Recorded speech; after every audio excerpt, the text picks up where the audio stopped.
You are invited to make a decision. Either I am crazy or the United States is at war and doesn't know it. I will illustrate it with this example that is embedded in my memory.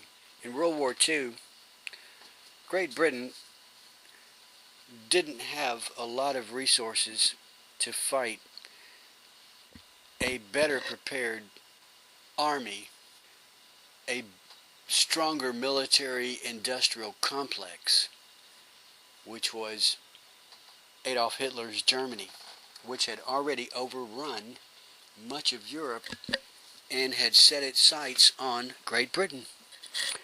Great Britain was not prepared for war. Germany was. So Great Britain was forced to operate on a shoestring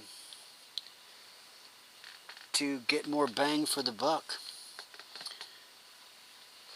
Great Britain couldn't launch a massive assault of cruise missiles or drop atomic bombs, couldn't land millions of soldiers and tanks and trucks on the beaches of Normandy.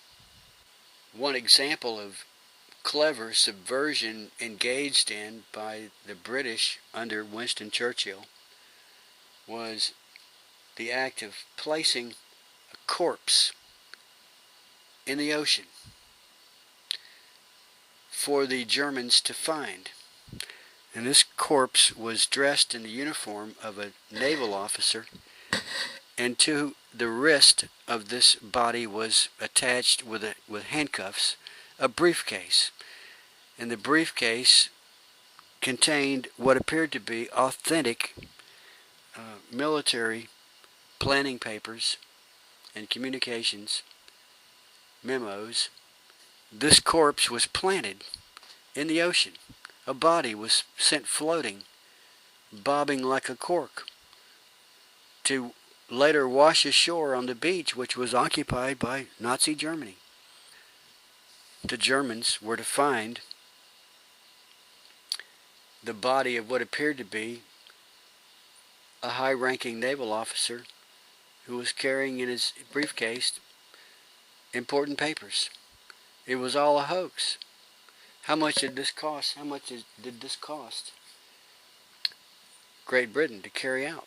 Did it cost as much as a modern cruise missile? They hoped to subvert, to trick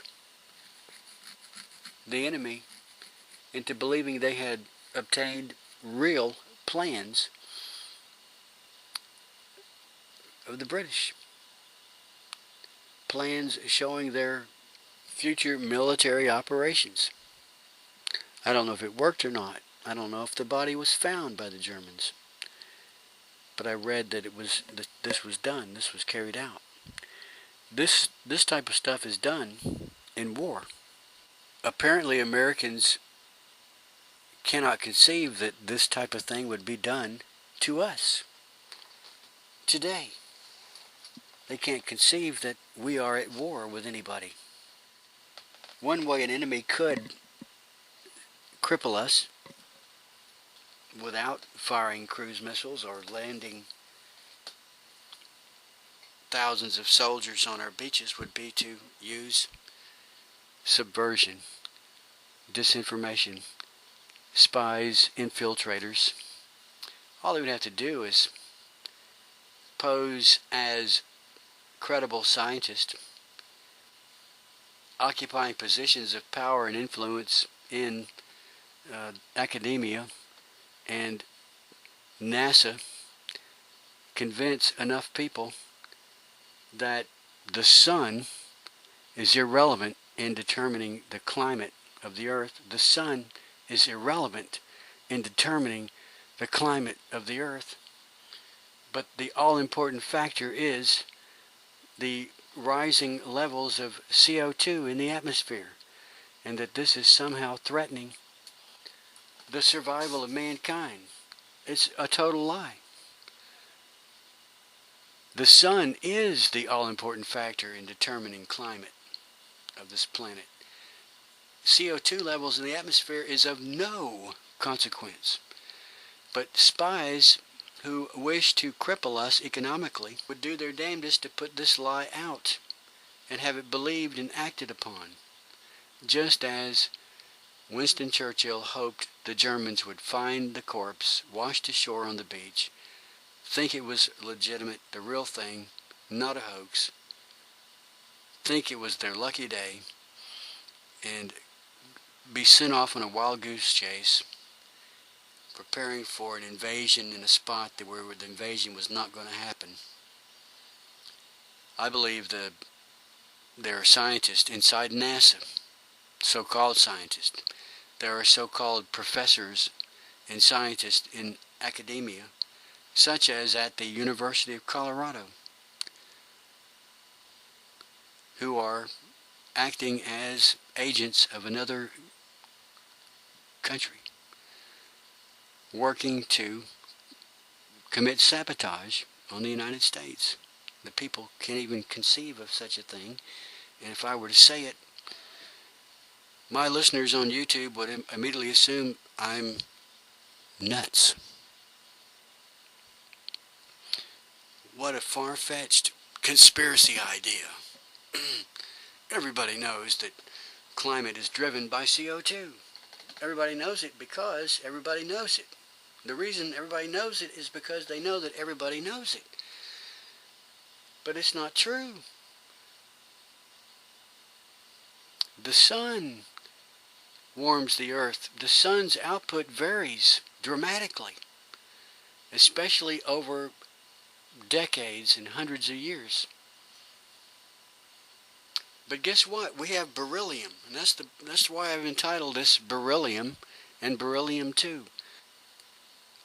Oxygen is hit by cosmic rays and turned into unstable isotopes of beryllium, and it settles to the earth and is found layer upon layer upon layer in the ice, along with everything else that's represented in the atmosphere.